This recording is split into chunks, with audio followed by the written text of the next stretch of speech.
ကဲလာပြန်ပြီနောက်တစ်ယောက်ငွေလေးတောင်းကနန်းလေးတုံးပြီးတော့အစင်ပြေသွားလို့ဆိုပြီးတော့လာပြောတဲ့မင်္ဂလာတုံကအသက်50ဝန်းကျင်အကိုရဲ့ review လေးလာပြောပြပေးတာပါသူကခင်လေးစီကနေပြီးတော့ဟောဒီကလိုညာမောင်ယူလေးတလစာဝယ်သွားတာသူအစင်ပြေလို့ဆိုပြီးတော့ဖုန်းဒီနေ့ဆက်လာတယ်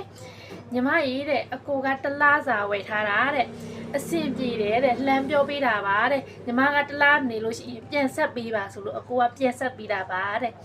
သူကတဲ့အသက်ပေါ့နော်အသက်ငယ်တဲ့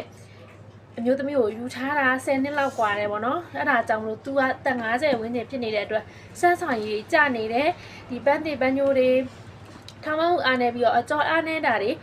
အမောမခံနိုင်တက်လုံအားမကောင်းတော့လို့ပေါ့နော်ဒါကြောင့်မလို့ညီမလေးရဲ့အညာမောင်ရိုးကိုမိဝဲကျင်တယ်ဆိုပြီးတော့မှားသွားတာတလားစာနှစ်ပူးတာထည့်ပေးပါဆိုပြီးတော့မှားသွားတဲ့အကိုရဲ့ review လေးကတကယ်ကိုမှပေါ့နော်သူလည်းပျော်တယ်အခုဆိုရင်နဲ့ထောင်မမှုအားတွေကောင်းပြီးတော့တဲ့အကျော်အားတွေကောင်းတန်မာပြီးတော့ပေါ့နော်တလားစာမိဝဲပြီးတဲ့အတွက်ပေါ့နော်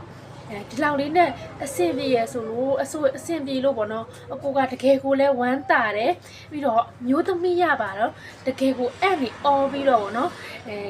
တကယ်ကိုမှမျိုးသမီးကလည်းသူ့ကိုအားကိုအပြောက်မခံဘူးဖြစ်နေတယ်ညီမရေတဲ့အဲ့လိုမျိုးလေးလာပြောတာကိုလေတကယ်ကိုမှလေခင်လေးတို့လည်းထပ်တူပြောရတယ်ပေါ့နော်တကယ်ပစ္စည်းကိုရောင်းရတာထက်ကိုပျော်တယ်ဒါကြောင့်မလို့ခင်လေးတို့ရဲ့အညာမောင်ရှင်းမတက်ယူလေးကဒီအိမ်တော်ရေးဒုက္ခပိုင်းနေမပြေဝဘူးဆိုရင်သုံးဆွဲပေးလို့ရတယ်ထောင်မမှုတွေအားနေနေတဲ့အကျော်အားနေနေလူမျိုးလူတွေသုံးဆွဲပေးလို့ရတယ်တနေ့ကိုမှလက်ဖက်စားစွန်းနဲ့မနဲ့တစွန်းညတစွန်းစားပြီးုံနဲ့ကိုမှတကယ်ကိုတိတာထူးခြားတဲ့ရလက်ကိုရပါတယ်တလားစာတဘူးကိုမှ9,900ပဲကြပါတယ်ရှင်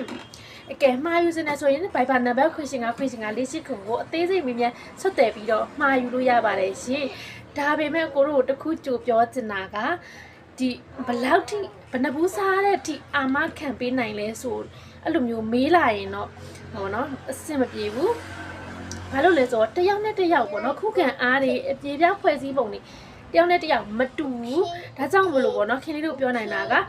နေ့စဉ်ပုံမှန်အညှိုးနိုင်တာ3ပေတကယ်ကိုစိတ်ပက်လဲတာနဲ့ထိရောက်မှုရှိပါလိမ့်မယ်